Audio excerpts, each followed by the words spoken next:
من الشیطان الرجیم بسم اللہ الرحمن الرحیم وبہ نستعین وهو خیر المعین صلی اللہ علی سیدنا محمد وآلہ الطاہرین اللهم صل على محمد وعلى محمد وعلى ہماری گفتگو سیاست امیر المومنین علیہ السلام از نہج البلاغہ چل رہی تھی۔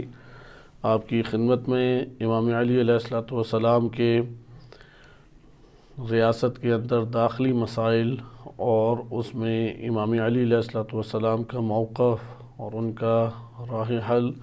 نہج البلاغہ کے تناظر میں مطالعہ کر رہے تھے۔ اس ضمن میں گزشتہ جو دروس تھے وہ غارات کے عنوان سے دہشت گردیاں جو امام علی علیہ السلام کی ریاست میں معاویہ ابن ابی سفیان کی جانب سے ہوئی اس کو ہم مشاہدہ کر رہے تھے۔ آپ کی خدمت میں ان دہشت گردیوں میں سے دو کا آپ نے تفصیلی جو مطالعہ ہے وہ گزشتہ دروس میں فرمایا، اور اس میں ہم نے پہلا جو ہمارے پاس تھا دہشت گردی کے عنوان سے جو ٹاپک تھا وہ بصر بن ابی ارطا کا تھا کہ جو دمشق سے چلا اور آہستہ آہستہ مدینہ منورہ، مکہ اور مکہ سے ہوتے ہوئے یمن کے اوپر حملہ آور ہوا، اور پھر ہم یمن سے نکل کے کوفہ کے قریب سے واپس پلٹ گیا۔ دوسرا ہم نے جو مشاہدہ کیا نہج البلاغہ کے تناظر میں اور امیر المومنین علیہ السلام کے دکھ اور غم کو ہم نے مشاہدہ کیا، وہ ضحاک بن قیس الفہری اس کی دہشت گردی تھی کہ معاویہ ابن ابی سفیان نے شام کے چند افراد کو جو کہ تقریباً چند ہزار افراد کے اوپر مشتمل ایک لشکر تھا، وہ دہشت گردی کے عنوان سے امام علی علیہ السلام کے علاقوں میں وارد کیا، بھیجا، اور اس میں آپ نے ملاحظہ کیا کہ جناب حجر بن عدی رضی اللہ عنہ نے اس کو جا پکڑا اور اس کے عنوان سے نہج البلاغہ میں جو وارد ہوا ہے وہ آپ نے مطالعہ کیا۔ آج کے دن ہم انہی دہشت گردیوں میں تیسرے دہشت گردی کو مطالعہ کر رہے ہیں نہج البلاغہ کے تناظر میں، اور وہ ہے بشیر بن نعمان انصاری کی دہشت گردی کہ اس نے معاویہ ابن ابی سفیان کو خود آ کے پیشکش کی، اور معاویہ ابن ابی سفیان نے 2000 کا لشکر اس کے سپرد کیا اور اس نے عین التمر کے مقام کے اوپر حملہ کیا۔ اگرچہ یہ جب چلا تو تدمر اور ان راستوں سے ہوتا ہوا عین التمر کی طرف آیا، اور نقشہ جات میں اس طریقے سے واضح کیا گیا ہے کیونکہ پے در پہ 2-3 دہشت گردیاں ہیں، نعمان بن بشیر اور اس کے بعد مسلم بن عقبہ اور پھر سفیان بن عوف۔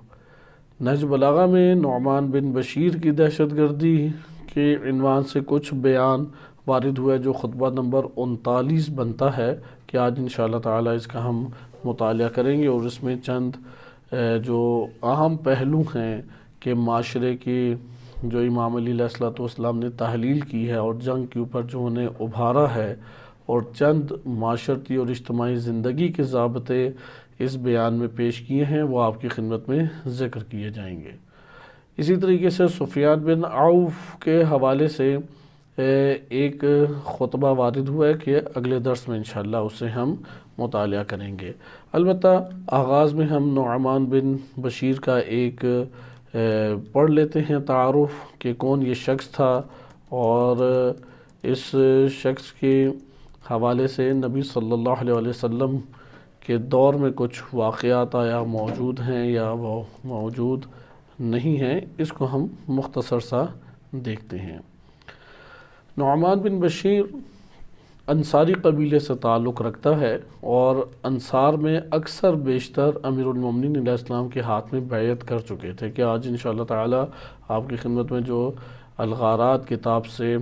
بیان کیا جائے گا اس میں آپ مشاہدہ کریں گے، لیکن پہلے اس شخصیت کو سمجھ لیں۔ یعنی قبیلہ انصار خود ایک تاریخ رکھتا ہے، اور زوال اور عروج اور زوال دونوں کا شکار رہا ہے یہ قبیلہ انصار۔ اس کی مدح و ستائش بھی قرآن کریم کی آیات اور روایات اہل بیت علیہ السلام میں وارد ہوئی ہیں، اور اسی وقت بعض ایسے موارد آئے کہ جو قابل مذمت قرار پائے انہی قبائل کے اعتبار سے قبیلے انصار۔ مہاجرین نے جب ہجرت کی، 1 ہجری کو جب مہاجر پہنچے مدینہ میں، تو مدینہ منورہ میں انصار وہ لوگ کہلائے کہ جنہوں نے مہاجرین کو اپنی جان مال میں شریک قرار دیا اور ان کے لیے بہترین ضیافت اور بہترین استقبال کا ثبوت دیا اور بھائی چارے کی ایک فضا قائم ہوئی۔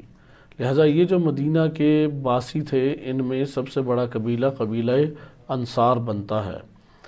اوس و خزرج ان کے 2 بڑے قبائل ہیں، اور یہ ہمیشہ اہل بیت علیہ السلام کے مدافع و ان کے محب اور ان کے مطیع رہا کرتے تھے، یہاں تک کہ ثقیفہ بنی ساعدہ کا واقعہ پیش آیا اور خلیفہ اول کے مسئلے کے اوپر اوس اور خزرج کے سرداروں میں ایک ٹکراؤ پیدا ہوا، جس کے نتیجے میں انہوں نے امام علی علیہ السلام کا کاملاً ساتھ چھوڑ دیا۔ اگر حضرت ابوبکر کی خلافت کے مسئلے کے اوپر انصار کے قبائل آپس میں نہ ٹکراتے اور گھرانے جناب سیدہ سلام اللہ علیہا کا یہ ساتھ نہ چھوڑتے، تو حکومت امیر المومنین علیہ السلام کے ہاتھ میں یقیناً آ گئی تھی۔ تو بہرحال انصار نے جو آغاز میں یعنی 10 سالہ جو ان کی زندگی ہے 1 ہجری سے لے کے رحلت رسول صلی اللہ علیہ وسلم کے تک، وہ قابل مدح اور ستائش ہے۔ ان کی قربانیاں ہیں، ان کی ایثار اور قربانی کے علاوہ مہمان نوازی ہے، محب اہل بیت علیہ السلام ہونا ہے، مطیع رسول صلی اللہ علیہ وسلم ہونا ہے، کئی ان کی خصوصیات ہیں، اور قرآن کی کئی آیات میں بھی اس طرف اشارہ ہوا ہے۔ لیکن جب ثقیفہ بنی ساعدہ کا واقعہ پیش آیا کہ حضرت ابوبکر کے انتخاب، ان کی شخصیت کا انتخاب وہاں پہ قبائلی اساس کے اوپر کر دیا گیا کہ نبی صلی اللہ علیہ وسلم سے یہ تعلق رکھتے ہیں مہاجر ہونے کی عنوان سے، تو اس قبائلی اساس کے اوپر انہیں خلیفہ چنا گیا، اور بعد میں امت کے اکثر افراد وہ ان کے ہاتھ کے اوپر بیعت ہو گئے، یعنی یہی قبیلہ انصار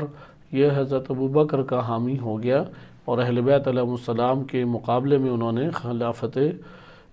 حضرت ابی بکر کو قبول کیا۔ یہاں پر ٹکراؤ ایک نو نظر آتا ہے، لیکن یہ ٹکراؤ بھی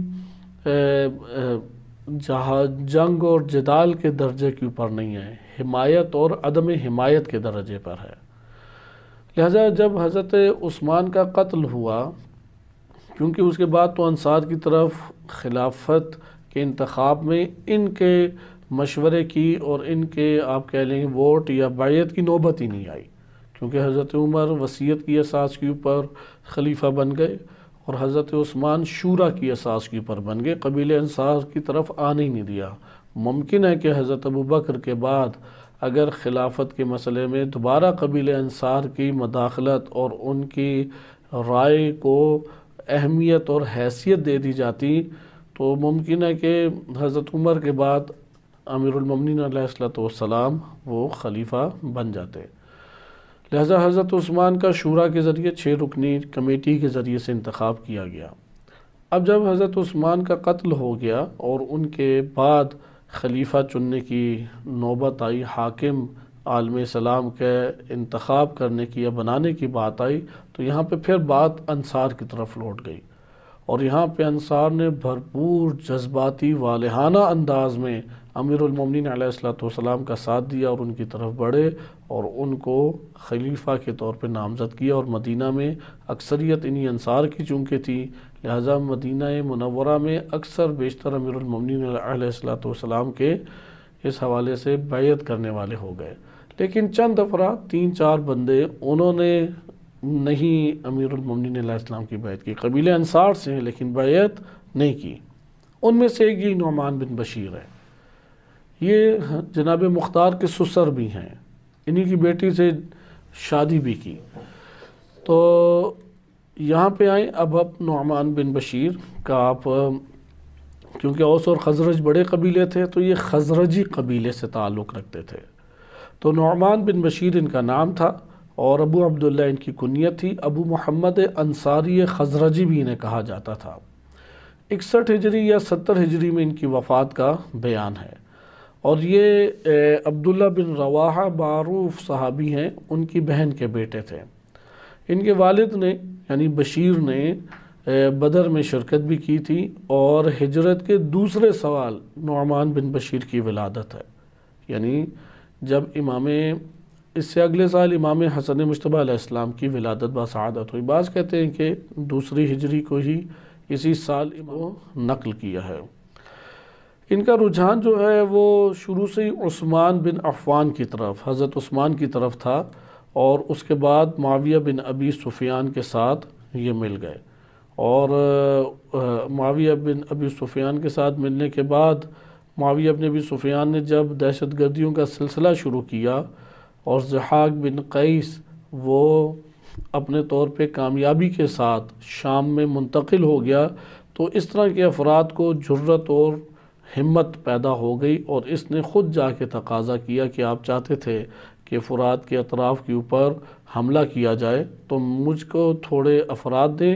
میرے اور بھی چند مقاصد ہیں کہ اس حملے کے ماورا میں کچھ چاہتا ہوں۔ نعمان بن بشیر نے معاویہ بن ابی سفیان کو کہا،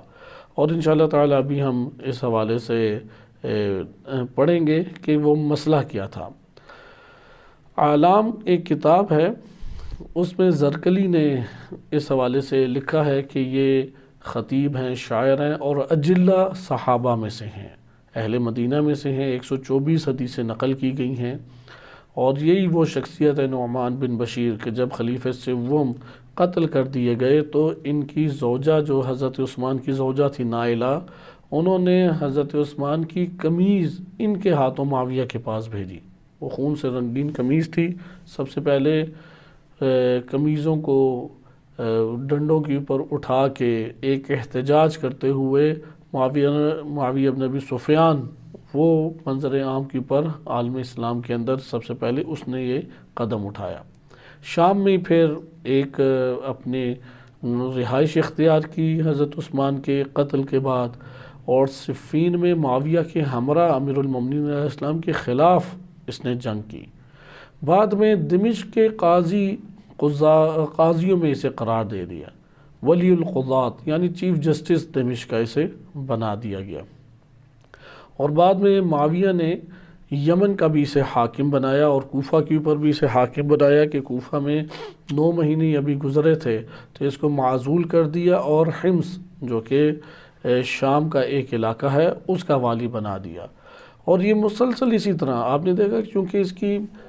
شروع سے وابستگی تھی، اور سب سے بڑی چیز تھی انصار کے قبیلے کا تھا، کیونکہ یہ انصار میں سے تھا، اس لیے معاویہ بن ابی سفیان اس کو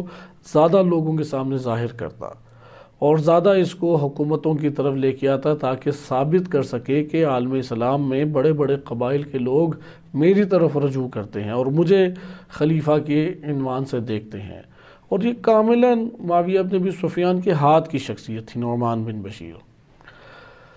اب آپ نے دیکھا کہ اس کو دمشق میں قاضیوں کے اوپر بھی ہیڈ بنایا گیا،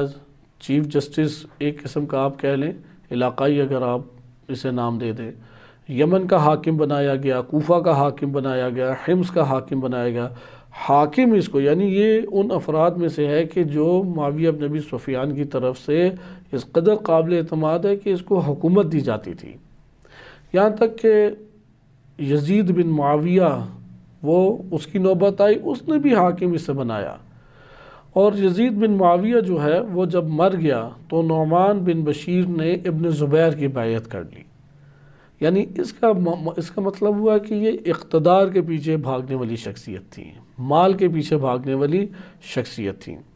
اور پھر اہل حمص نے اس کے خلاف بغاوت کر دی اور یہ وہاں سے فرار کیا، اور خالد بن خلیہ قلاعی نے اس کو پیچھا کر کے اسے قتل کر دیا۔ لہٰذا یہ پہلا شخص تھا ہجرت کے بعد انصار کے ہاں جو پیدا ہوا تھا، اور اس طریقے سے یہ قتل کیا گیا زبیریوں سے ملنے کے بعد۔ بعض نے یہ کہا ہے کہ مروان کی جب حکومت قائم ہوگی تو تب اس کو قتل کر دیا گیا اور اس کا سر جو ہے وہ حمص میں بھجوایا گیا۔ تو بہرحال یہ ایک ہمارے پاس نعمان بن بشیر کا ایک تعارف تھا جو آپ نے ملاحظہ کیا، اور ہمارے ہاں بعض ایسی احادیث بھی ملتی ہیں کہ نعمان بن بشیر کے عنوان سے کہ نبی صلی اللہ علیہ وسلم کے دور میں ان کی اونٹنی تھی اور ان کی اونٹنی کو اس نے برے طریقے سے بتکا دیا تھا، یا اسے تھوڑا سا اس پہ تشدد کیا یا اس کے اوپر ظلم کیا۔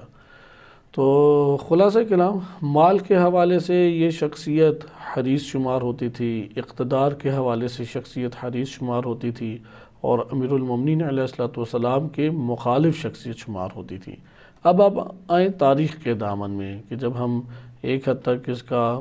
جائزہ پڑھ چکے ہیں کہ یہ کس درجے کی شخصیت تھی، اور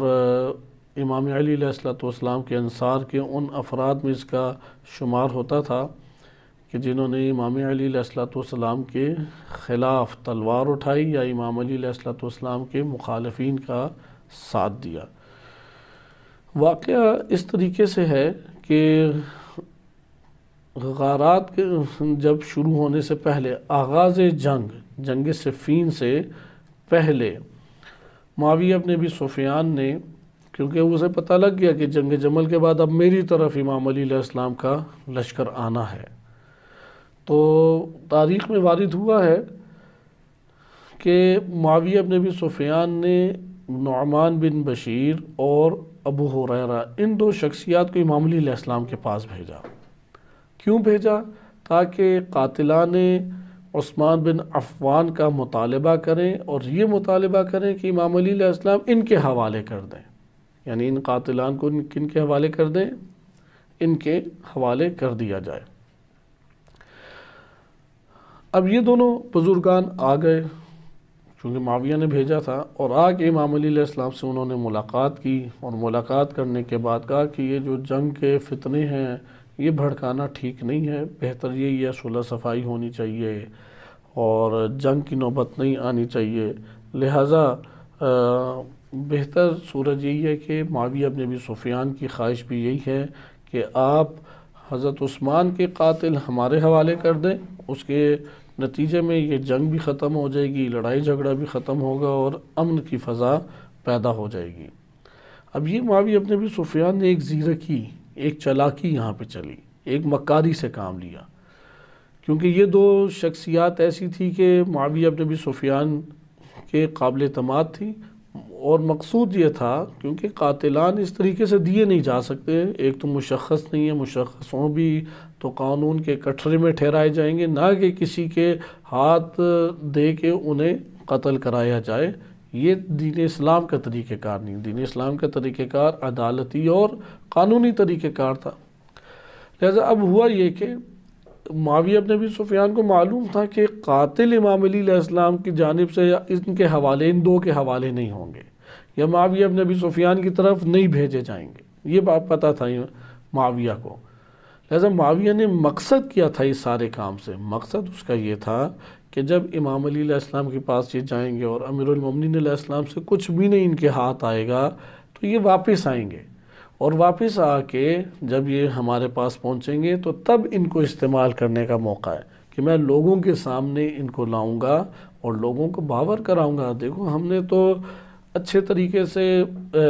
حکومت اور دارالخلافہ میں جو قاضی یا حاکم موجود ہیں ان سے تقاضا کیا کہ حضرت عثمان کے قاتل ہمارے حوالے کر دو، اور دیکھو انہیں خالی ہاتھ بھیج دیا ہے، کوئی نہیں دیا ان کے ہاتھ میں، اور اس طریقے سے کیا ہو جائے گا کہ معاویہ کے سامنے ان کا عذر آ جائے گا، امام علی علیہ السلام کے اوپر یہ لان تان کریں گے، ملامت کریں گے شامی، اور معاویہ جو ہے وہ اپنی طرف سے کہ ہم نے حجت تمام کر دی، ایک بہانہ لے کے آ جائے گا۔ لہذا ہوا بھی یہی، امام علی علیہ السلام کے پاس جب یہ بزرگان آئے اور انہوں نے خدا کے واسطے دیے اور کہا کہ عثمان بن عفان کے قاتل ہمارے حوالے کر دو، آپ نے انہیں پناہ دی ہوئی ہے اور آپ انہیں ہمارے حوالے نہیں کرتے، اور یہ وجہ بنتی ہے کہ جنگ ہو، اور ہم نہیں چاہتے کہ ہمارے درمیان جنگ ہو۔ امام علی علیہ السلام نے اس جگہ پہ ان کو یقیناً، جیسا کہ یہ ہم تفصیلی ٹاپک پڑھ چکے ہیں کہ کیا صورتحال تھی قاتلان کی، کہ دینے کی بات کی جائے یا نہ دینے کی بات تو دور کی، ان چیزوں کے اوپر فوراً ایک ایکشن نہیں لیا جا سکتا تھا، ایک تو افراد مشخص نہیں تھے، اور پورے ملک کے اندر احتجاجات کی صورت میں حملہ ایک کیا گیا تھا، اور اس میں یہ افراد بھی شریک تھے، قانونی کارروائی اس کا حل بنتی تھی۔ لہٰذا امیر المومنین علیہ السلام ان کے سامنے ابو ہریرہ نے پہلے گفتگو شروع کی اور کہا کہ یا ابا الحسن، یا ابا حسن، ان اللہ قد جعل لک فی الاسلام فضلا و شرفا، کہ اب یہ ابو ہریرہ کی گفتگو ہے۔ دیکھیں یہ افراد بھی وہ ہیں کہ جو پہلے مدینہ میں رہا کرتے تھے، یہ دونوں افراد مدینہ میں رہا کرتے تھے، ابو ہریرہ بھی اور بشیر بن نعمان بھی، لیکن اب عملاً کہاں پہ ہیں؟ معاویہ کے پاس ہیں۔ تو یہ آگے ابو ہریرہ نے کہا کہ آپ کو اللہ نے اسلام میں فضیلت بھی عطا کی ہے اور شرف اور بلندی بھی عطا کی ہے، اور انت ابن عم محمد صلی اللہ علیہ وآلہ، آپ سید المرسلین محمد صلی اللہ علیہ وآلہ وسلم کے چچا زاد بھی ہیں، اور ہماری طرف آپ ہی کے چچا زاد معاویہ نے ہمیں بھیجا ہے تاکہ آپ سے ایک ایسے امر کا سوال کریں کہ اگر آپ اسے پورا کر دیتے ہیں جنگ رک جائے گی، ختم ہو جائے گی، اور ہمارے درمیان اور اس طرح مسلمانوں کے درمیان اللہ تعالیٰ صلح پیدا کر دے گا۔ اور وہ کیا ہے بات کہ آپ اپنے اس چچا زاد، یعنی وہی جو قریش کی عنوان سے ایک رشتہ داریاں بنتی ہیں، آپ دے دیں قاتلان عثمان، سارے ان کے حوالے کر دیں، اور اس کے بدلے میں یہ معاویہ بن ابی سفیان بدلہ لے لیں گے، انتقام لے لیں گے، اور ان قاتلان کو قتل کر دیں گے، اور سارے کا سارا امر وہ اللہ تعالیٰ یعنی حکومتی تمام امور آپ کے حوالے ہو جائیں گے، اور اس طرح ہمارے درمیان اصلاح اللہ تعالیٰ پیدا فرما دے گا، اور اسی میں امت کی اصلاح ہے کہ وہ فتنے سے اور اس تفرقے سے بچی رہے۔ اس کے بعد نعمان بن بشیر نے اسی طرح کی گفتگو کی کہ آپ قاتلان عثمان حوالے کر دیں۔ دونوں کی گفتگو اطمینان سے امام علی علیہ السلام نے سنی، ملاحظہ کی۔ فقال لہما، پھر امام نے فرمایا کہ تم لوگ یہ جو باتیں کر رہے ہو اسے چھوڑ دو، ادھر ادھر کی باتیں نہ کرو۔ اور پھر اس نعمان بن بشیر کو کہا کہ یا نعمان انت اہدی قومک سبیلا، یعنی تم یہ جو انصار کے قبیلے میں تم خود ہی یہ بات بتاؤ، تم کے سب سے زیادہ ہدایت یافتہ افراد میں سے ہو، یعنی ساری چیزیں جانتے ہو، سوجھ بوجھ ساری تم رکھتے ہو، تم ہی یہ بات بتاؤ کیا تم اپنی قوم میں سب سے بہتر طور پہ ان امور کو جاننے والے نہیں ہو؟ تو اس نے کہا کہ نہیں، میں تو نہیں ہوں، کل قومک قد اتبعنی الا شذاذا منہم ثلاثہ او رابعہ۔ یہاں پہ امام نے اصل میں ذکر کیا کہ انصار میرے ہاتھ پہ بیعت کر چکے ہیں، انصار جو ہیں وہ میری طرف ہے، تم قبیلے انصار میں سے ہو، آیا تمہارا شمار ان میں ہے کہ جو میرے پیروں ہیں اور میرے تابع ہیں، یا تمہارا شمار ان میں ہوتا ہے کہ جو مجھ سے 3-4 افراد بغاوت کر کے سرکشی کر کے نکل گئے ہیں اور معاویہ کے ساتھ جا بیٹھے ہیں، کن میں تمہارا شمار ہوتا ہے؟ تو فقال نعمان نے یہ جب بات سنی، یعنی امام نے فرمایا کہ تمہارا شمار ہدایت یافتہ لوگوں میں ہے یا تمہارا شمار ان چند گنے چنے افراد میں ہے جو مجھے چھوڑ کے معاویہ کے ساتھ چلے گئے؟ کیونکہ پورا ابھی آپ کی خدمت میں عرض کیا کہ قبیل انصار امیر المومنین علیہ السلام کے ہمراہ ہو گیا تھا۔ تو اس نے کہا کہ اللہ تعالیٰ آپ کی اصلاح فرمائے، انما جئت لیکون معک، کہ میں تو اس لیے آیا ہوں کہ میں آپ کا ساتھ دوں اور آپ ہی کے ہمراہ رہوں۔ اور معاویہ نے بس مجھ سے یہ سوال کیا ہے کہ میں جا کے آپ سے یہ تقاضا کر کے آؤں اور آپ کی طرف میں رجوع کروں تاکہ یہ سارے کے سارے معاملات جو ہیں وہ حل ہو سکیں، اور یہ مشکلات جو مسلمانوں کے درمیان کھڑی ہیں یہ حل ہو سکیں، لب لباب یہی ہیں۔ امام نے بہرحال اس کو انصار ہونے کی وجہ سے اپنی طرف کرنے کی کوشش کی۔ خلاصہ کلام اس واقعے کے ختم ہو گیا۔ اب ان دونوں بزرگوں کو کیا کرنا چاہیے تھا؟ یا رکتے امام علیہ السلام کے ساتھ، اور ان کا رکنا اس بات کی علامت ہوتا کہ یہ معاویہ بن ابی سفیان کے ہمراہ نہیں ہے، یا ادھر سے چلے جاتے اور یہ علامت ہوتا کہ یہ معاویہ بن ابی سفیان کے ہمراہ ہیں۔ لہذا حضرت ابو ہریرہ نے یہی کیا، وہ آرام سے نکل گئے اور شام جا کے بیٹھ گئے۔ ایک بڑا مسئلہ آپ مسلسل ان دروس میں دیکھ رہے ہیں، جو ہمارا ایک طولانی سلسلہ دروس چلا، اہل سنت کے ہاں جو احادیث کی بنیاد پر جو مکتب سامنے آتا ہے وہ اموی مزاج صحابہ کرام سے ساری حدیثیں ہیں۔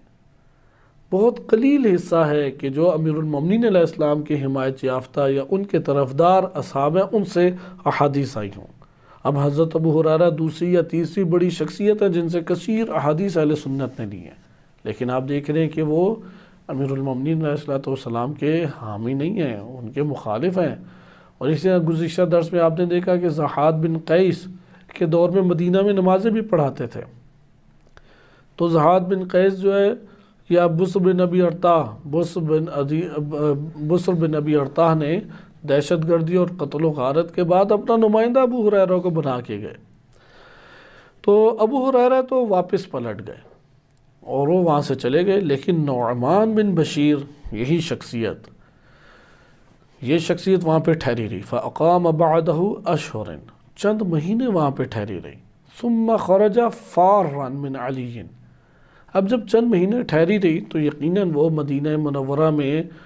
آس پاس بھی اپنے گھر بار بھی جا رہے ہیں، خبریں بھی لے رہے ہیں، امام علی علیہ السلام کی تمام حالات کا جائزہ بھی لے رہے ہیں۔ تو اب ظاہر کیا ہو رہا ہے، نعمان بن بشیر کن کا حصہ بن چکا ہے؟ امام علی علیہ السلام کا، اس لیے اب معلومات ساری اکٹھی لی۔ اب چند مہینے کے بعد اچانک فرار کیا نعمان بن بشیر نے، اس کا یہ مطلب ہے کہ اطلاعات اور خبریں اکٹھی کر کے یعنی ایک جاسوس والا کام گویا کہ انجام دیا۔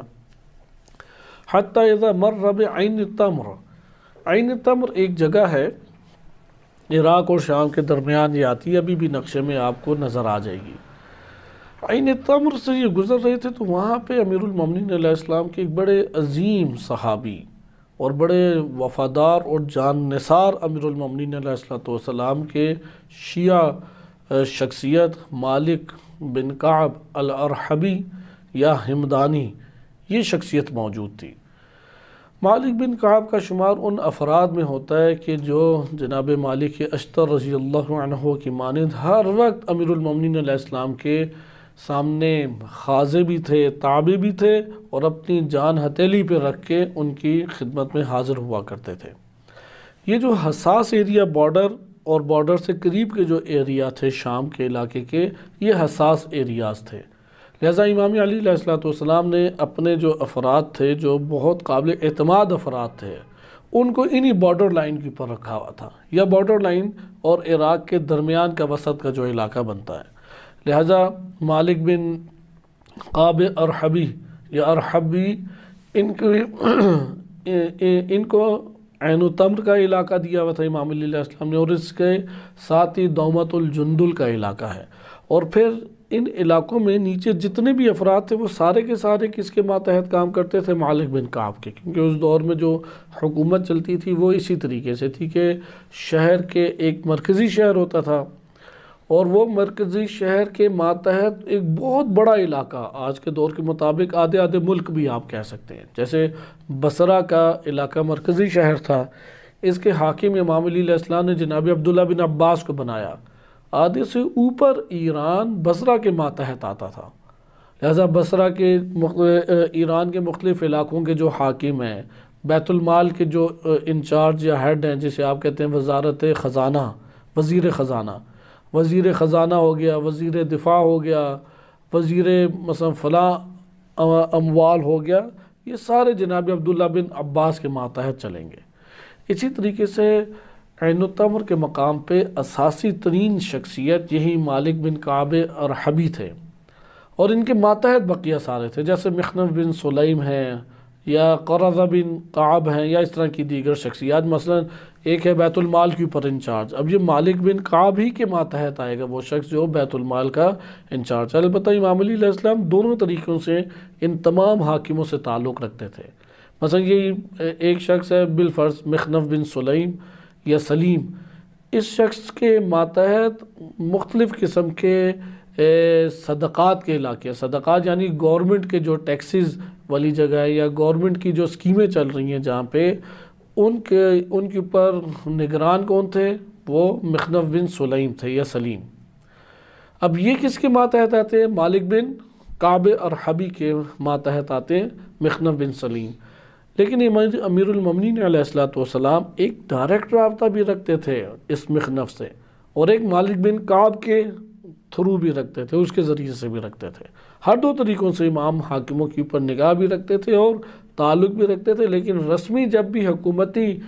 دستور جاری کرنا ہے تو وہ مالک بن کعب کے ذریعے کریں گے۔ صحیح، وہ جو صحیح پراپر طریقہ کار آپ کہہ سکتے ہیں کہ حکومتی طور طریقوں کے مطابق رسمی طور پہ بنتا ہے، اس کو اختیار کیا کرتے تھے۔ لہذا عین التمر کے مقام پہ کون شخصیت تھی؟ مالک بن کعب ارحبی۔ انہوں نے دیکھا کہ یہاں سے نعمان بن بشیر گزر رہا ہے، انہوں نے جا کے اسے پکڑ لیا وہاں پہ، اور پکڑ کے کہا کہ کہاں کا ارادہ ہے؟ کہا کہ میں ایک پیغام لے کے آیا تھا امام علی علیہ السلام کے پاس، اور اس کے بعد وہ پیغام سنا کہ میں ابھی واپس جا رہا ہوں۔ انہوں نے کہا کہ کوئی گڑبڑ لگتی ہے، کہ کوئی مشکل مجھے لگ رہی ہے۔ تو اس نے آگے پیچھے باتیں کی، تو انہوں نے کہا کہ نہیں، میں جب تک امام علی علیہ السلام سے تائید نہ کرا لوں تمہیں نہیں چھوڑ سکتا۔ پکڑ کے قید کر دیا، کیونکہ یہی وہ شخصیات ہیں، اس سطح کی شخصیات سے معاویہ بن ابی سفیان بہت گھبرایا کرتا تھا۔ تو یہ وہ دور ہے کہ جب مالک اشتر شہید ہو چکے ہیں، ہاشم مرقال شہید ہو چکے ہیں، عمار شہید ہو چکے ہیں، محمد بن ابی بکر یہ شہید شخصیات ہو چکی ہیں۔ اب آ کے یہی چند شخصیات رہتی تھیں جن کے ذریعے سے امیر المومنین علیہ السلام ایک اعتماد کی فضا قائم ہوتی اور ان کے ذریعے سے حکومت کو سنبھالتے تھے۔ تو گرفتار بہرحال کر لیا اور کہا کہ مجھے اعتماد اس حوالے سے نہیں ہے، اور جو اس کو قید کرنا بھی ہے وہ اس طرح سے نہیں ہے کہ زنجیروں میں جکڑ دے، ایک حد تک مثلا ایک بڑے احاطے کے درمیان اسے چھوڑا ہوا ہے، لیکن اسے باہر نہیں جا سکتا۔ مالک بن کعب کے ماتحت ایک شخصیت اور ہوا کرتی تھی، وہ قرظہ بن کعب انصاری ہیں، یہ بھی انصار سے تھے، اور نعمان بن بشیر بھی کس سے ہے؟ انصار سے ہے۔ تو اس نے اب پیغام بھجوایا، اس نے تو کہا، مالک بن کعب نے تو حکومتی طور پہ رسمی طور پہ پیغام امام علیہ السلام کو تائید کے لیے بھجوا دیا کہ یہ شخص ادھر سے گزر رہا تھا، میں نے پکڑ لیا ہے، آپ بتائیں اس کا ہم نے کیا علاج کرنا ہے، تو تب تک میں اسے پکڑی رکھوں گا۔ تو نعمان نے کسی کے ذریعے سے یہ قرظہ بن کعب انصاری تک یہ بات پہنچائی کہ دیکھو مجھے یہاں سے چھٹکارا دلاؤ، تمہارے قبیلے سے میرا تعلق ہے، اور یہ امام علی علیہ السلام کی طرف سے جو خراج گورنمنٹ کی فصلوں کے اعتبار سے، زراعت کے اعتبار سے جو اسکیمیں تھیں اور خراج وہ اکٹھے کیا کرتے تھے، اس کے اوپر حاکم یہ قرظہ بن کعب انصاری تھے، لیکن انڈر کس کے آتے تھے؟ مالک بن کعب ہمدانی کے انڈر آتے تھے۔ تو اس نے پیغام پہنچایا اور مالک یہ فوراً ہی پہنچ گیا کہ ہمارے قبیلے کا بندہ اس طرح سے پکڑا گیا ہے۔ تو اس نے مالک بن کعب کو کہا، قرظہ نے، کہ اسے چھوڑ دے، یہ ایک دفعہ ادھر سے گزرا، آئندہ نہیں گزرے گا، مہربانی کریں آپ چھوڑ دیں۔ تو آگے سے مالک بن کعب نے سخت جواب دیا، کہا کہ اتق اللہ، ڈرو اللہ کا، کچھ خوف کھاؤ، ولا تتکلم فی ھذا، اس کے بعد دوبارہ مجھ سے یہ سفارش نہیں کرنی، فإن ھذا لو کان من عباد الانصار ونساکہم، اگر یہ قبیلہ انصار کے عابدوں اور زاہدوں میں سے ہوتا، ما ہرب من امیر المؤمنین الی امیر المنافقین، تو یہ مومنین کے امیر سے بھاگ کے فرار کر کے منافقین کے امیر کی طرف کیوں بھاگ رہا ہوتا؟ یہ کوئی گڑبڑ ہے کہ مومنین کے امیر کو چھوڑ کے منافقین کے امیر کی طرف یہ بھاگ رہا ہے، یہ گڑبڑ ہے۔ یہ کس کا جواب تھا؟ مالک بن کعب ارحبی کا۔ لیکن یہ پھر فلم یزل، وہ مسلسل قسمیں اس کے اوپر کھاتا رہا اور کہا منت، یعنی سماجت کرتا رہا۔ مالک بن کعب ارحبی کی اتنی منت سماجت کی گیا کہ خدا را چھوڑ دو، صرف ایک دفعہ اسے امان دے دو یا آدھے دن کے لیے دے دو، اگر نکل گیا ہمارے علاقوں سے ٹھیک، نہیں نکلا پھر پکڑ کے لے آؤ، لیکن امان ایک دن کے لیے دے دو، یا ھذا لک الامان اليوم واللیل وغدا۔ اس کے بہت اصرار کے اوپر پھر مالک بن کعب، کیونکہ جرم ابھی ثابت نہیں ہے، مالک بن کعب کے لیے یہی بڑا جرم تھا کہ ایک شخص مومنین کے امیر سے فرار کر کے منافقین کے امیر کی طرف جائے، اور قبیلے انصار کے عابدوں زاہدوں میں اس کا کوئی شمار نہیں ہوتا، یہ دنیا دار افراد میں اس کا شمار ہوتا ہے۔ تو پھر ان کے شدید اس کے اوپر مالک بن کعب نے بلایا اسے، نعمان بن بشیر کو، اور کہا کہ تمہارے پاس 1 دن رات کی مہلت ہے، نکل گئے تو نکل گئے، اگر پائے گئے کل کے دن میرے پاس، یعنی آج کے دن چلو اور رات کے دن نکلو، کل میں نے تمہیں کہیں دیکھ لیا تو واللہ لئن ادرکتک بعدہا، اس کے بعد میں نے تجھ کو امیر المومنین علیہ السلام کے علاقوں میں دیکھا، لأضربن عنقک، تیری گردن کو میں اپنے ہاتھوں سے اڑاؤں گا۔ فخرج مسرعا، بھاگا بھاگا تیزی سے وہاں سے نکلا، اور کوئی اسے پتہ نہیں تھا کہاں میں نے جانا ہے، یعنی جو کہتے ہیں نا جان بچی، تو پھر فوراً اس نے وہاں سے فرار کیا، اور کوئی خاص سامان بھی نہیں اٹھا سکا، اور یہ بھی نہیں اسے پتہ تھا کون سا علاقہ پہنچا ہے، کون سا علاقے میں ابھی میں ہوں۔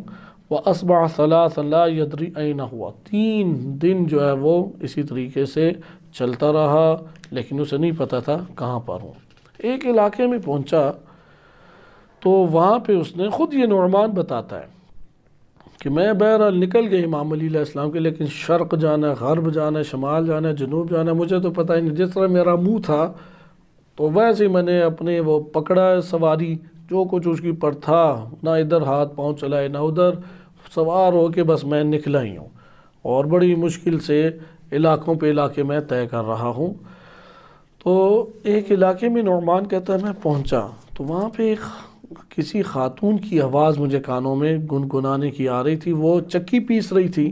اور یہ جملے بول رہی تھی، شربت مع الجوزا کأسا رویہ، کہ میں نے مثلا جوزہ کے ساتھ خوب بھر کے شراب پی ہے، صحیح ہے۔ اور پھر آگے اس نے کہا کہ جب عثمان کا قتل حلال ہو گیا تو کیسے ہو سکتا ہے شراب حلال نہ ہو، صحیح ہے، وہ قتل عثمان ہی حلال ہو گیا، پھر کیا چیز باقی رہ گئی ہے۔ تو کہتے ہیں میں نے جب یہ جملہ سنا تو میں نے کہا کہ یہ تو میں اصحاب معاویہ ہی کے علاقے میں ہوں، یہ امام علی علیہ السلام کا علاقہ نہیں ہو سکتا۔ لہذا وہاں پہ پھر میں نے آگے بڑھا اور دیکھا تو وہ علاقہ انہی کا نکلا، اور پھر میں نے سکون کا سانس لیا کہ اب میں امن کے دائرے میں آ گیا ہوں، اب مجھے امان مل گئی ہے۔ اور بالآخر معاویہ ابن ابی سفیان کے پاس پہنچا اور سارا اس کو بتایا اور سارے حالات اسے سنائے۔ اسی اثناء میں خبر پہنچی کہ ضحاک بن قیس بھی صحیح سالم واپس پہنچ گیا ہے۔ اب جب یہ تجربہ کامیاب ہوا تو معاویہ ابن ابی سفیان نے فوراً ہی اگلی منادی کرا دی، کون ہے مجاہد کہ جو نکلے گا اور اب شب خون مار کے آئے گا، اب امام علی علیہ السلام کے علاقوں میں قتل و غارت و دہشت گردی مچا کے آئے گا۔ لہذا جب یہ عام اس نے بات کی معاویہ ابن ابی سفیان نے، تو اس وقت یہ شخص آگے بڑھا، یعنی چند مہینے گزر گئے، انہی مہینوں کے اندر اندر یہ ضحاک بن قیس سلامتی کے ساتھ پہنچ گیا، کہ وہ پچھلے درس میں آپ یہ سن چکے ہیں کہ وہ اندھیرے کی مدد سے وہ فرار کر گئے، ورنہ حجر بن عدی کی آہنی شکنجوں میں وہ جکڑا جا چکا تھا۔ لہذا بشیر بن نعمان آگے بڑھا، اب وہ دیکھا ضحاک بھی صحیح آ گیا ہے اور کامیاب بھی رہا ہے، اور معاویہ نے بھی ایک پیشکش کی ہوئی ہے، اور تو خود آگے بڑھا اور کہا کہ ابعثنی، مجھے بھیجے، فَإِنَّ لِي فِي قِتَالِهِمْ نِيَّةٌ وَهَوَىٰ، ان کے ساتھ جنگ و قتال اور قتل و غارت کرنے میں میری ایک نیت بھی اور خواہش بھی ہے، کیونکہ یہ واقعہ ہو چکا تھا۔ تو بہرحال نعمان بن بشیر اب پہنچ گیا خیریت و عافیت سے۔ چند مہینوں کے بعد ضحاک بھی آ گیا، یعنی وہی 1-2 مہینے ضحاک پہنچا، پھر معاویہ نے بات اڑائی کہ اب کون ہوگا، تو فوراً کسی نے حامی نہیں بنی تھی، وہی دن گزرے، 2-3 مہینے گزرے، تو یہ آیا معاویہ ابن ابی سفیان کے پاس اور کہا کہ میرا ایک ارادہ بھی ہے اور خواہش بھی ہے، میں قتال ان سے چاہتا ہوں۔ تو معاویہ ابن ابی سفیان نے کہا ٹھیک ہے، پھر اللہ کا نام لو، علی اسم اللہ، جیسے ہوتے ہیں نا ہمارے ہاں بھی کوئی فحش سے فحش ایکٹر بھی آ جائے تو وہ اسے پوچھتے ہیں آپ اس عظیم مقام تک کیسے پہنچے یا پہنچی، کہتے ہیں اللہ کا کرم ہے، یہ تو سارا اللہ ہی کا فضل ہے، ورنہ میری کیا اوقات تھی۔ تو یہ بھی اسم الہی کے نام سے آگے بڑھنے کا اسے کہا کہ یہ محاورے، یعنی یہاں پہ ماشاء اللہ سبحان اللہ یا اسم الہی یہ محاوروں کے عنوان سے ہے۔ تو فَانْتَدِبْ عَلَى اسم اللہ فَانْتَدَبَ، کہا کہ تم آگے بڑھو اللہ کا نام لے کے، وہ بھی آگے بڑھا۔ وَنَدَبَ مَعَهُ أَلْفَيْ رَجُلٍ، 2000 افراد اس کے حوالے کیے معاویہ بن ابی سفیان نے۔ وَأَوْصَاهُ، وصیت بھی کی، نصیحت بھی کی، یعنی اس کو بتایا کہ کیسے کیسے جانا ہے۔ أَن يَتَجَنَّبْ الْمُدُنْ وَالْجَمَاعَاتِ، دیکھو شہروں سے نہ گزرنا، پتہ تھا کہ یہ ضحاک بن قیس جیسا نہیں ہے یا بصر بن ابی ارطا جیسا نہیں ہے، کہا کہ شہروں کے اندر سے نہیں گزرنا، وہ جماعات جہاں گروہ ٹھہرے ہوئے ہوں ان گروہوں کے اندر سے بھی نہیں گزرنا۔ وَأَن لَا يُغِيرْ إِلَّا عَلَى مَصْلَحَةٍ یا مُصَلَّحَةٍ، کہ تم نے جب بھی غارت گری کرنی ہے تو اسلحے کو نکالو اور اسلحے کے ساتھ غارت گری اور دہشت گردی کرتے ہوئے حملہ کرو۔ وَأَن يُعَجِّلْ بِالرُّجُوعِ، اور جتنا جلدی پھر آ سکتے تو آؤ، ٹھہرنا نہیں ہے، قابو میں نہیں ان کے آنا، کیونکہ معاویہ ابن ابی سفیان کو سب سے زیادہ ڈر یہی تھا کہ یہ بندے قابو میں آ گئے تو شام میں ایک دہشت پھیل جانی ہے، تو اس لیے فرار کی طرف، جیسے آپ پہلے 2 کا بھی پڑھ چکے ہیں کہ انہوں نے بھی یہ کہا کہ قابو میں نہیں آنا، یا یہ پتہ لگ جائے کہ فوج کو بڑا نقصان ہو گیا جو 2000 بندے بھیجے ہیں تو وہ تو پورا پلان ہی ڈسٹرب ہو جاتا، لہذا کہا کہ قابو میں نہیں آنا، اسلحے کو لے کے آگے چلو اور تیزی سے واپس آنا ہے۔ فَأَقْبَلَ نعمان بن بشیر، نعمان بن بشیر نکلا، حتی دنا من عین التمر، یہ جہاں پہ مالک بن کعب اور حبی تھے۔ ان جگہوں پہ چونکہ پرانے دور کو ہمیں اس اعتبار سے کچھ سمجھنے کی ضرورت بھی ہے، کیونکہ بڑے بڑے علاقے ہوتے تھے اور قبائل کے ذریعے فوجیں بنا کرتی تھیں، امام کی طرف سے براہ راست حاکم ہوتا تھا، ووٹنگ اور جمہوریت کے ذریعے سے حاکم نہیں بنتا تھا، اس لیے ایران میں بھی عرب حاکم بن جاتا تھا، اور ایک ایرانی ہے وہ عرب علاقوں پہ، جیسے جناب سلمان خلیفہ دوم کے دور پہ مدائن کے اوپر حاکم بنا دیے گئے، لہذا امیر المومنین علیہ السلام نے مالک بن کعب اور حبی کو حاکم عین التمر کا بنایا ہوا تھا۔ اب ان کے ماتحت مختلف فاصلوں کے اوپر خراج کی زمینیں جہاں زراعت ہوتی تھی، بڑی بڑی زمینیں تھیں، وہاں سے مال جب حکومت کا جم کیا جاتا تھا تو بڑے بڑے گودام ہوتے تھے، تو ان کی حفاظت کے لیے پھر فوجی بھی اتنے ہی رکھے جاتے تھے، اور پھر ان علاقوں کی اپنی چونکہ بارڈر ایریاز قریب تھے تو چند ہزار افراد کے اوپر انہوں نے فوجیں رکھی ہوتی تھیں۔ تو عین التمر کے جب یہ قریب آیا تو خبر مل گئی، وَكَانَ بِهَا مالک بن کعب اور حبی الذي جرى له معه ما ذكرناه، یعنی یہ جو ہم نے ابھی پیچھے ذکر کیا سارا واقعہ وہ اس کے ساتھ گزر چکا تھا، اور وہ یہ اصل میں بدلہ لینے آ رہا تھا، نعمان بن بشیر بدلہ لینے آ رہا تھا۔ اور كان معه بها 1000 رجل، کہ مالک بن کعب کے ساتھ ہر وقت کتنے آس پاس افراد رہتے تھے؟ 1000 فوجی رہتے تھے۔ یہ کتنے کے ساتھ آ رہا ہے؟ 2000 کے ساتھ۔ لیکن اس کے آنے سے چند دن پہلے، آپ کے مثلا 1 ہفتہ پہلے، چھٹیاں لے کے یہ چلے گئے تھے، کیونکہ آئے روز انہیں دہشت گردانہ جو ہیں مختلف مراکز ان کے اوپر حملے کرنے پڑتے تھے اور افراد کو قابو کرنا پڑتا تھا، تو یہ بڑے کوفہ سے ہی زیادہ تر تھے تو تھک گئے تھے، تو انہوں نے مالک بن کعب اور حبی سے اجازت لی تھی اور وہ کوفہ آئے ہوئے تھے۔ مالک کے پاس کتنے بندے رہ گئے تھے؟ صرف 100 بندے، یعنی آپ سمجھیں مدرسے میں چھٹی ہو گئی تو پھر وہ بیچارہ عملہ ہی تھوڑا سا رہ جاتا ہے، تو 100 بندے مالک بن کعب کے پاس سے، اور ادھر سے کتنے آ رہے تھے؟ 2000 افراد۔ اب کوفہ سے فوراً اڑ کے تو یہ لوگ پہنچتے نہیں تھے، کیونکہ جو استراحت کا ذہن بنا کے ایک دفعہ چلا جائے، یا استراحت کا اس نے ذہن بنایا ہو، پھر اس دلدل سے نکالنا بہت مشکل ہے۔ یہ عموماً ان جگہوں پہ پتہ لگتا ہے جو جاب میں پیشہ ہوتے ہیں، یعنی آپ پاکستان میں بھی یہ والی طب انسانی حقیقت میں یہ، کیونکہ طب جو ہے وہ فطرت پہ حاکم نہیں ہونی چاہیے، فطرت لازم ہے کہ طب کے اوپر حاکم ہو۔ جو امیر المومنین علیہ السلام کی زیادہ تر شکوے شکایت تھے وہ بھی یہی تھی کہ وہ طب کو حاکم کر بیٹھے، معاشرہ اپنے طب انسانی و مزاج انسانی کو حاکم اپنے اوپر کر بیٹھا۔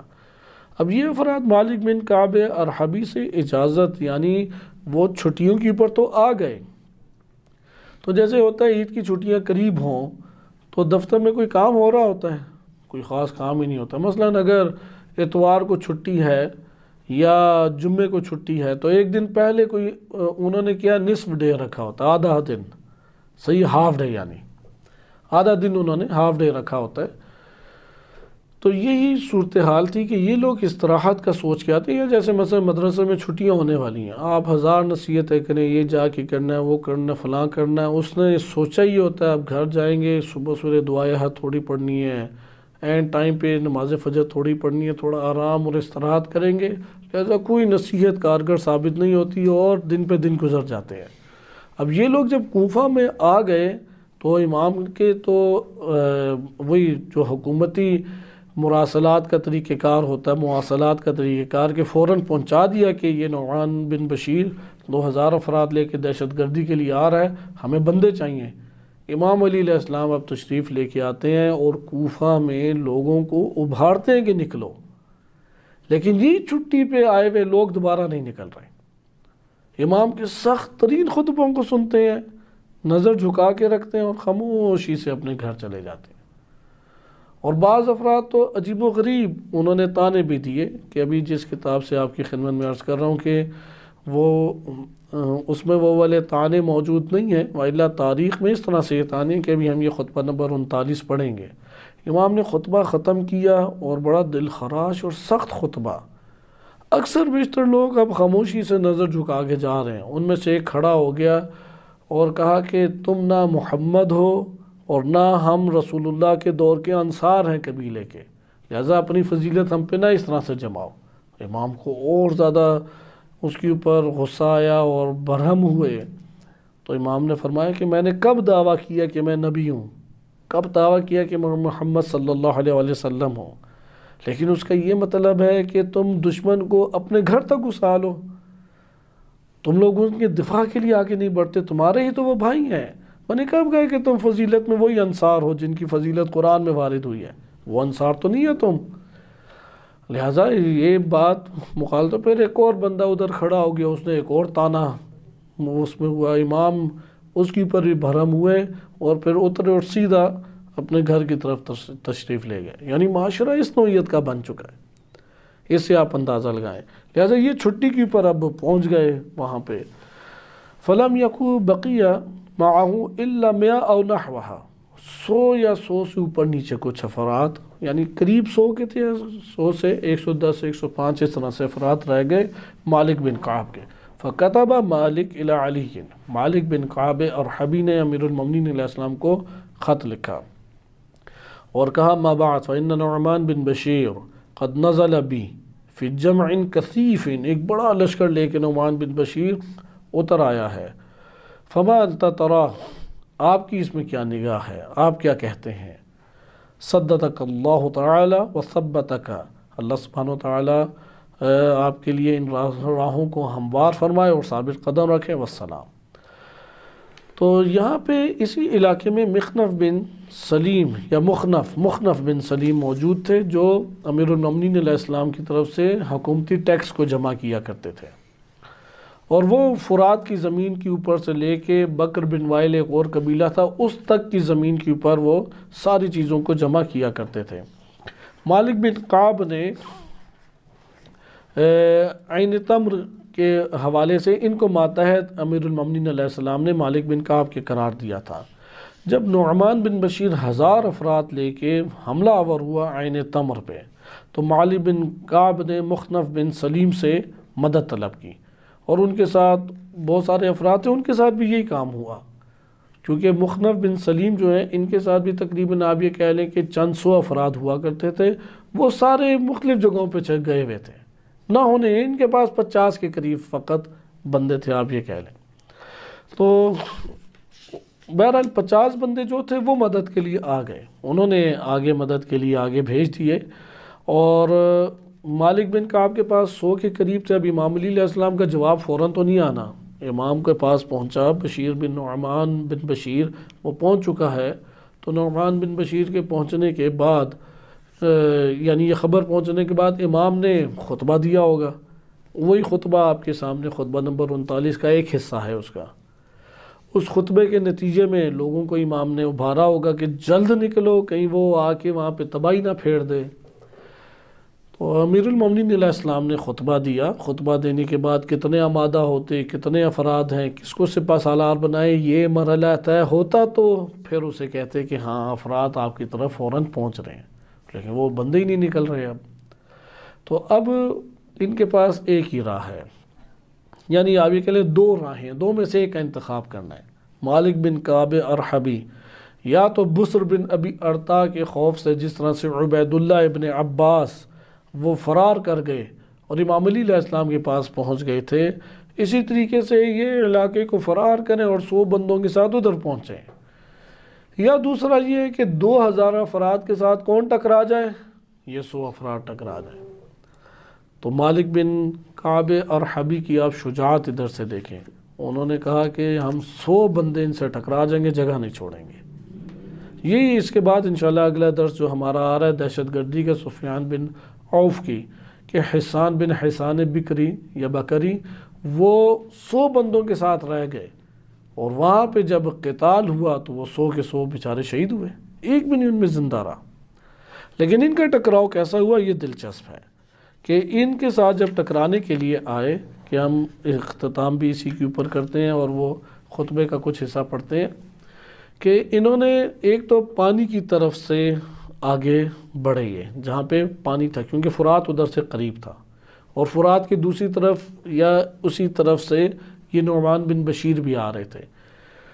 تو ایک طرف انہوں نے گھروں کی دیواروں کو رکھا، ایک طرف پانی رکھا، اور اب یہ لشکر آ رہا ہے، یعنی آڑ لی انہوں نے۔ مالک بن کعب ارحبی نے یہاں پہ زیرکی، کاملاً زیرکی اور دانائی سے کام لیا، پانی ہی کے مقام پہ ان کو جا لیا، ادھر سے نکلنے نہیں دیا، کیونکہ اگر پانی کی جگہ سے نکل جاتے تو چاروں طرف میدان ہوتا اور میدان کے چاروں طرف سے حملہ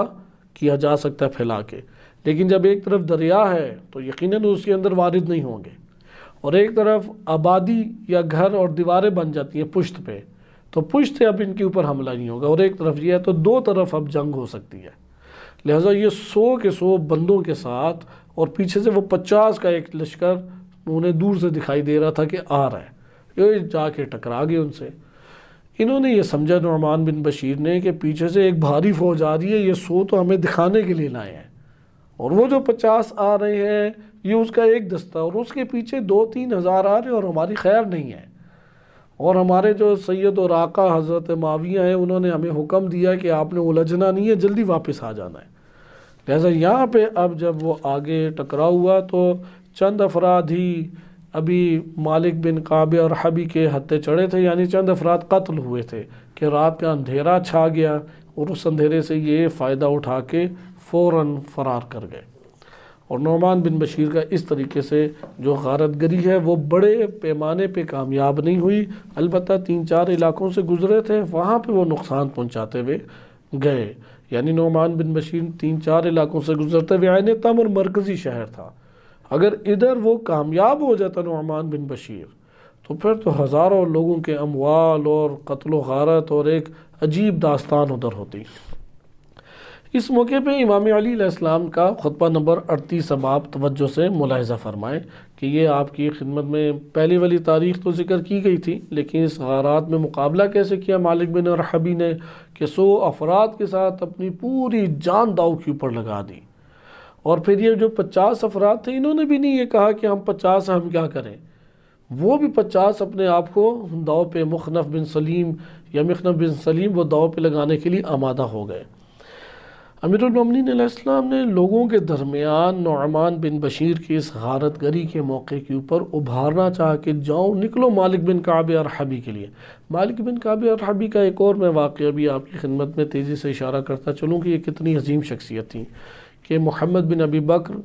رضی اللہ عنہ کہ جب ان کو گھیر لیا عمرو بن عاص نے یعنی مصر کے وقت، تو امام مسلسل خطبے دیتے رہے، 1 دن 2 دن 3 دن 4 دن، اور ہنگامی صورت میں، اور فرماتے تھے العدو والعدو، نکلو دشمن کی طرف۔ اس نے گھیر لیا محمد بن ابی بکر کو، مصر فتح ہو جائے گا، لوگ نہیں نکلتے تھے۔ تو مالک بن کعب ارحبی ادھر موجود تھے، انہوں نے کہا یا امام میں جاؤں گا، یہ عین تمر پہ تھے، انہوں نے فرمایا انہیں تمام تفصیلات پتہ لگ رہی تھی، حکومت کے وارد بندے تھے، تو انہوں نے امام علیہ السلام کے سامنے کہ آج ارادہ تھا کہ وہ جملات بھی پڑھے جائیں، لوگوں کے درمیان تقریر بھی کی کہ تم لوگوں کو کیا ہو گیا، تمہارا امیر تمہارے اندر کھڑا ہو کے وہ بلاتا ہے، وہ پکارتا ہے اور تم لوگ جواب نہیں دیتے، اور کہا کہ یا امام میں جاؤں گا، اور اپنے 1000 افراد لے کے چلے گئے۔ لیکن ابھی ادھر پہنچے ہی نہیں تھے کہ خبر ملی کہ مصر دشمن نے فتح کر لیا، لہذا مالک بن کعب ارحبی پھر وہاں سے واپس آ گئے۔ تو یہ ہے کہ اب نعمان بن بشیر کا یہ 2000 کا دستہ لے کے حملہ آور دہشت گردانہ طور پہ ہو رہا ہے۔ مالک بن کعب کے پاس 100 بندے ہیں، مدد کے لیے طلب کیا۔ آپ نے دیکھا کہ کتنا انہوں نے مختصر سا خط لکھا، کیونکہ کوفہ کے لوگوں کا پتہ تھا، اس لیے اس میں یہ نہیں لکھا کہ آپ مدد بھیج رہے ہیں، نہیں، جیسے عبید اللہ ابن عباس کا آپ بصر بن نبی ارتا کے موقع پہ آپ پڑھ چکے ہیں کہ وہ خود بھی اور ساتھ والے حاکم کو بھی لے کے پہنچ گیا عبید اللہ۔ امام نے فرمایا یہ تم دونوں کی کوتاہی ہے جو کہ تم لوگ ادھر بیٹھے ہوئے ہو، ادھر جا کے دفاع کرو بھلا۔ تو انہوں نے کہا نہیں جی ہم کیسے دفاع کریں، وہ تو اور اتنا ظالم ہے، ہم نے خبریں ایسی سنی تھی، وہ خبریں سن کے ہی بھاگ گئے۔ لیکن مالک بن کعب ارحبی کا دیکھیں کہ وہ کھڑے رہے اور 100 بندوں کے ساتھ ٹکرا گئے کہ قتل ہونا قبول ہے، جگہ چھوڑنا قبول نہیں ہے۔ تو امام نے ان کے لیے بھی اب لوگوں کو ابھارا، کیا فرمایا کہ اب جب دیکھا کہ لوگ نہیں نکل رہے، وہ حصہ نہج البلاغہ میں آیا، وہ حصہ نہیں آیا کہ جو ابھارتے ہوئے الفاظ تھے۔ جب امام نے وہی جیسے میں نے عرض کیا کہ خطبہ دیا، تو القارات میں مختصر سا خطبہ وارد ہوا ہے کہ جس میں امام علیہ السلام نے فرمایا کہ تم لوگوں کی مثالیں اس گوہ کی طرح ہیں۔ گوہ کہتے ہیں وہ ایک جانور ہے کہ جو زمین کے اندر بل بنا کے رہتا ہے، ہوتا ماشاءاللہ کافی تگڑا ہے کہ اس کی اگر جسامت کو دیکھ لیں تو حیران رہ جائے، پوری بکری 1 منٹ میں ہی کھا جاتا ہے۔ تو کہا کہ تم اس گوہ کی طرح ہو جنہوں نے اندر سوسمار اسے کہتے ہیں کہ بل بنائے ہوئے اور بلوں سے باہر ہی نہیں آتے، کیونکہ اسے بل سے نکالنا بڑا مشکل ہے، وہ اندر گھس جائے تو قوی بھی ہوتا ہے، پکڑ پکڑ کے نہیں باہر آتے۔ تو کہا کہ تمہارے بھی بدن اتنے قوی ہیں، ظاہری طور پہ بڑے ڈیل ڈول رکھنے والے ہو، لیکن گھروں سے باہر نکلو تو بات ہے۔ تو امام نے ایک سخت خطبہ ارشاد فرمایا، اس کے بعد لوگوں کی نگاہیں اسی طرح سے نیچے رہیں، آہستہ آہستہ ایک ایک کر کے اٹھنے شروع ہو گئے۔ یہ جب امام نے منظر دیکھا تو دل خراش امام کے جو لب و لہجہ ہے وہ پھر اس طرح سے ظاہر ہوا کہ منیت بمن لا یطیع اذا امرت، میرا ایسے لوگوں سے سابقہ پڑا ہے جنہیں حکم دیتا ہوں تو مانتے نہیں ہیں، ولا یجیب اذا دعوت، میں انہیں پکارتا ہوں ان کے درمیان لیکن بلاتا ہوں تو آواز پہ لبیک نہیں کہتے، لا ابا لکم، تمہارا برا ہو، ما تنتظرون بنصرکم ربکم، کہ اب اپنے اللہ کی نصرت کرنے میں کس چیز کا تمہیں انتظار ہے؟ آخر کیا مسئلہ ہے؟ تمہارے گھروں تک دشمن پہنچ گیا ہے، تمہارے بیوی بچوں کو قتل کر رہا ہے، مال لوٹ رہا ہے، آگ لگا رہا ہے، تم گھروں سے ہی نہیں نکلتے۔ پھر آگے فرماتے ہیں کہ اما دین یجمعکم ولا حمیۃ تحمشکم اقوم فیکم مستصرخا وانادیکم متغوثا، کیا دین تمہیں ایک جگہ اکٹھا نہیں کرتا اور غیرت اور حمیت تمہیں جوش میں نہیں لاتی؟ یعنی تم دین کے جو سبق پڑھے ہوئے ہو، دین پر جو ایمان لائے ہوئے، دین کی تعلیمات تمہیں وحدت اور اتحاد اور ایک جگہ جمع ہو کے صف بندی کا درس نہیں دیتی؟ کیا تمہارے اندر غیرت اور حمیت نہیں ہے کہ قبائلی تم افراد ہو، تمہارے گھروں پہ حملہ ہو رہا ہے تم نکلتے ہی نہیں ہو، غیرت ہی نہیں جاگتی؟ تمہارے بیوی بچوں پہ، تمہارے ہی بھائیوں کے گھرانوں کے اوپر ہی حملے کر رہے ہیں، کوئی غیرت ہی نہیں جاگتی؟ میں تم میں کھڑا ہو کے چلاتا ہوں، اقوم فیکم مستصرخا، چیخ چیخ کے تمہیں کہہ رہا ہوں، وانادیکم متغوثا، اور مدد کے لیے بار بار پکار رہا ہوں، لیکن تم نہ میری بات سنتے ہو، نہ تم میرا کوئی حکم مانتے ہو، یہاں تک کہ ان نافرمانیوں کے برے نتائج کھل کر اب سامنے آ رہے ہیں اور مزید آ جائیں گے۔ تمہارے ذریعے خون کا نہ بدلہ لیا جا سکتا ہے اور نہ کسی مقصد تک تمہارے ذریعے پہنچا جا سکتا ہے، یعنی یہ تعداد لاکھوں میں بھی بن جائے تو کوئی اثر نہیں ہے، کیونکہ عدد سب سے بڑا آبادی کے اعتبار سے اس دور میں کوفہ ہی شہر تھا۔ کوفہ، مصر اور شام یہ آبادی کے اعتبار سے بڑے بڑے اس دور کے شہر ہیں۔ بصرہ بھی ان میں آبادی کے اعتبار سے بڑے شہر میں شمار ہوتا تھا، یمن بھی۔